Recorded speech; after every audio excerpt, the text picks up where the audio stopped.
കോഴിക്കോട് പുതിയ ബസ് സ്റ്റാൻഡിനുള്ളിലെ ബുഹാരി ഹോട്ടലിൽ ക്ലീനിങ് ബോയിയായി ജോലി നോക്കിയ കാലം ജീവിതത്തിൽ ഞാൻ പലതും പഠിച്ച കാലമാണ്.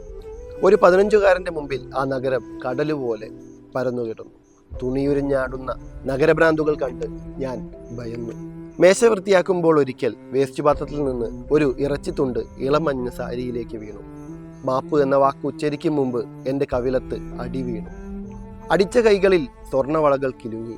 ഞാൻ അന്തം വിട്ട് തൊഴുകൈയോടെ അവരെ നോക്കവേ വീണ്ടും വീണ്ടും കർണത്ത് അടി വീണ് ആ സ്വർണവളകൾ കിലുങ്ങി. വെയിറ്റർമാർ ഒന്നും ചെയ്യാനാവാതെ അന്തിച്ചു നിന്നു. അവരുടെ ഭർത്താവും മകളും അതൊന്നും കണ്ടതായി ഭാവിച്ചില്ല. ഇളം മഞ്ഞ സാരിയിൽ പുരണ്ട മസാല നിറം അവരുടെ ഭർത്താവ് പേപ്പർ കൊണ്ട് തുടച്ചപ്പോൾ അത് ആകെ പരന്നു. സ്വർണവളകളുടെ ദേഷ്യം കൂടി എൻ്റെ മാപ്പും സോറിയുമൊന്നും അവർ കേട്ടതേയില്ല.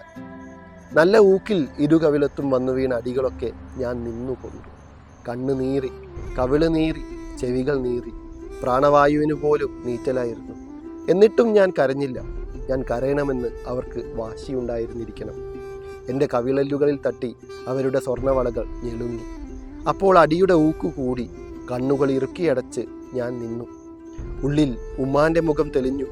ആ മുഖത്തിലെ സൗമ്യതയും ആ ചിരിയും എൻ്റെ ഉള്ളിലെ വേദനയ്ക്ക് മറയിട്ട് നിന്ന് ഉമ്മ വിളിച്ചു, മോനെ നീ എവിടെയാടാ? ഉമ്മ, ഞാൻ ഇവിടെയാണ്. ഈ വിദൂരതയിൽ ഒരു തുണ്ട് എച്ചിലിൻ്റെ പേരിൽ ഉമ്മാൻ്റെ മോൻ ആരുടെയോ അടി വാങ്ങുകയാണ്.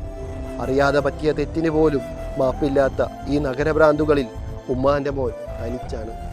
മുഹമ്മദ് അബ്ബാസ് എന്ന എഴുത്തുകാരൻ താൻ അനുഭവിച്ചു തീർത്ത ജീവിതത്തെയും തൊട്ടറിഞ്ഞ മനുഷ്യന്മാരെയും ഉള്ളുലയ്ക്കുന്ന എഴുത്തുകളോടെ അടയാളപ്പെടുത്തി വച്ചിരിക്കുന്ന പുസ്തകമാണ് വിശപ്പ്, പ്രണയം, ഉന്മാദം.